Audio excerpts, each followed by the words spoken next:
The Green Knight was directed by David Lowery and stars Dave Patel, Alicia Vikander, Joel Edgerton, and Ralph Ineson. And this is a movie that I've been waiting to talk about for a very, very long time. Ever since pre-COVID times, when this movie was originally supposed to release, and then it got delayed, I've just been wondering when we're actually going to get to see The Green Knight. And, well, the time has finally arrived, and I'm going to talk about it. And I know that a lot of critics have already talked about it, and there are reviews online, but, well, here's mine now. Based on the poem Sir Gawain and the Green Knight, which came out in the 14th century, the story follows Gawain, played by Dave Patel, who is issued a challenge by the titular character, who basically says, strike a blow on me on this day, Christmas Day that is, and a year later, on Christmas, I will strike a blow in the same spot. And that's exactly what happens, because a year later, Gawain is on a quest to eventually get to the Green Knight, and along the way he encounters some really bizarre things. He makes some self-discoveries and makes some mistakes, and that's all I'm gonna leave it at, because I want to try and keep this review as vague as possible. I also want to tell you that this is the 6th take of this review.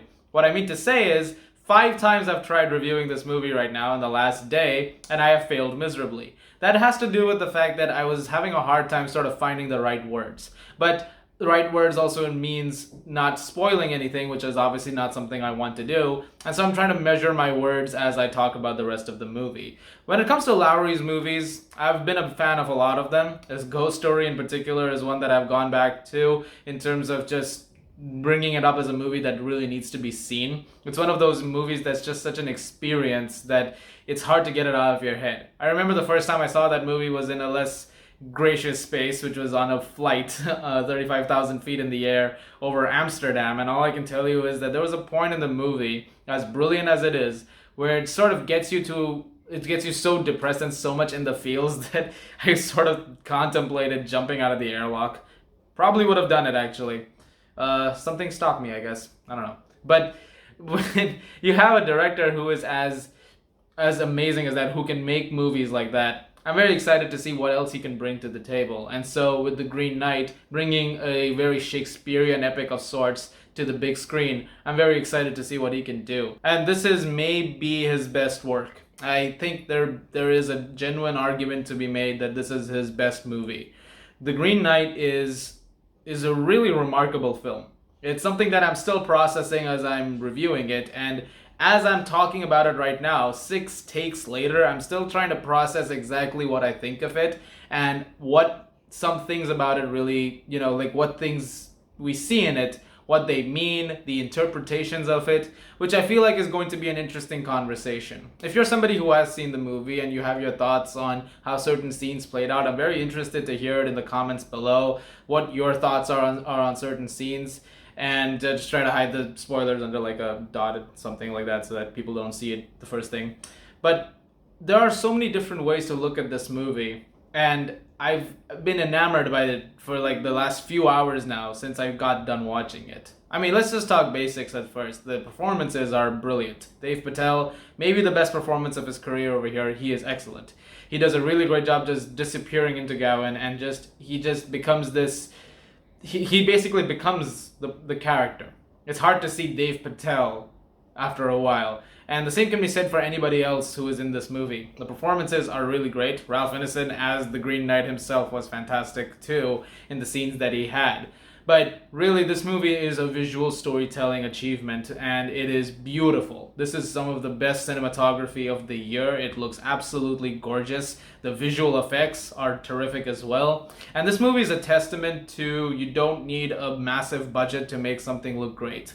Not to say that massive budget movies are like a problem or anything like that, but this movie was made on what, like $15 million or something? And it looks better than some major blockbusters that I've seen over the last few years. The uses of color, the production designs, the environments, the sets, they're so gorgeous and they're so beautiful to behold. And each one of them is helping tell a certain part of this quest story. And the movie doesn't rely on everything being spoon-fed to you in that regard. It's very much focusing on you have to see it to sort of, realize exactly what the themes and messages that it's tackling are. Which I think is a really confident move, because I think when a director is able to achieve that and not have to basically explain or talk down to the audience, it instills sort of a confidence in the viewer that this is someone who trusts me.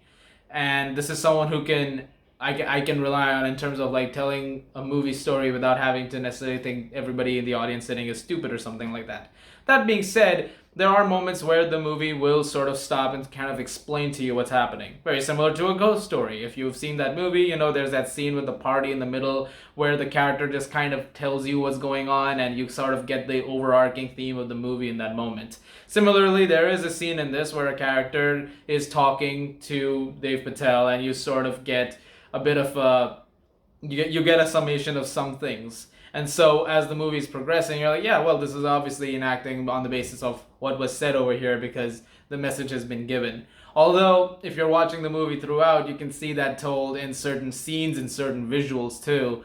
So the film sort of plays both cards, which I think is also a very good idea, you know, just in case. But I think that could be maybe my only nitpick with the movie. It was my only nitpick with a ghost story, and it's a nitpick which I have with this one too. Beyond that, every single other thing that I can think of is masterful. I mean, I've seen, like I said, this man's craft come across over the years, and every time he's just delivered. He's done such a great job. I think Pete's Dragon was maybe the only one I was like, it's nice.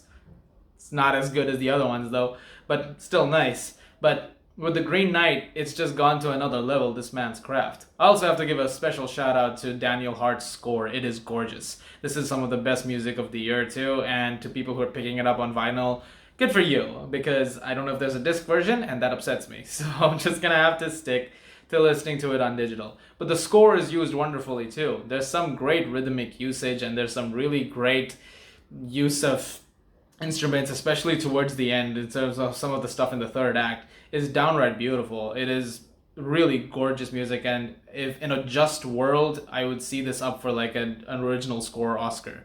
But I don't know whether that'll happen. I mean, in a just world, a ghost story got a bunch of Oscar nominations, and that didn't happen. So what are you gonna do, right? But really, this movie comes down to those themes and the discussion around it and the way it's trying to tell its story. And that in itself is where I find myself thinking Lowry succeeds the most. It's hard to talk too much about it, but really, this movie is about faults. It's about understanding the nature of where mistakes can happen and basically just trying to circumvent them in the best way possible while also making them in the worst way possible. Every decision that seems to happen for a while along the way from Gavin's side is a mistake. It's a decision that he's making in the sense that it seems to be sort of going against what he's supposed to do. Like when you go on a quest and you have like a sort of guidebook or something like that, like here's step 1 and step 2.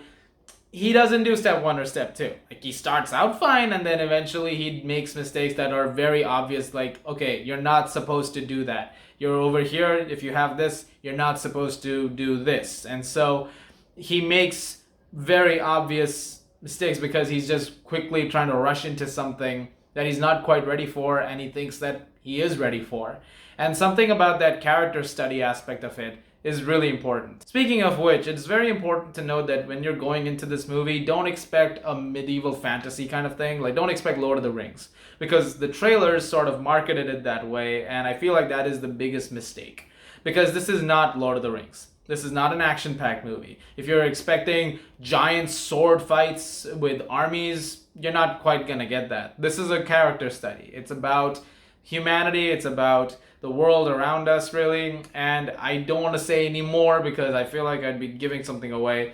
But majorly speaking, it's about those things. It's not necessarily about the more action-heavy stuff. In fact, there's not really that in this movie at all. But it's still really, really riveting. And even though it has a very deliberate, slow pace of a 2 hour and 10 minute runtime, it never loses you for even a second. It is constantly got you. Like from the first frame to the last, I was so invested in this movie. I couldn't look away from the screen for even a moment. It was a jaw-dropping experience at points. And there's a good chance I'm going to be thinking about this movie for a long time, like whether it be in repeat viewings or whether it just be for the next few days and weeks based off of this viewing alone. I feel like there's a lot to contemplate, there's a lot to process, and that's going to stay on for a while. And so this movie is going to be an interesting conversational point for a long time to come. And sometimes you need a movie like that to sort of remind you that it's really great to talk about movies, where you see something and you just like,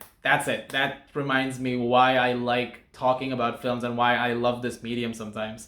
And The Green Knight is definitely that kind of movie. If you can invoke that sort of emotion while watching something like a film, that's a mission accomplished in my opinion. Like I said, aside from maybe one thing in the middle over there where I feel like the film sort of dropped the subtleties and sort of told you some things, I feel like the film is still very successful and I still very, very highly recommend it. And that's why I'm gonna give The Green Knight a 9.5 out of 10. I would like to stress though that this is not a movie that I feel like everybody will enjoy.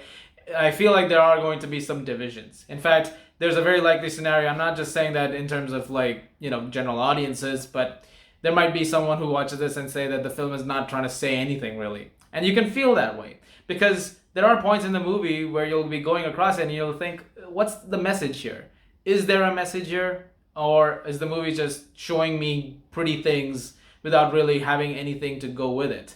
And if that's the case, I actually completely understand that.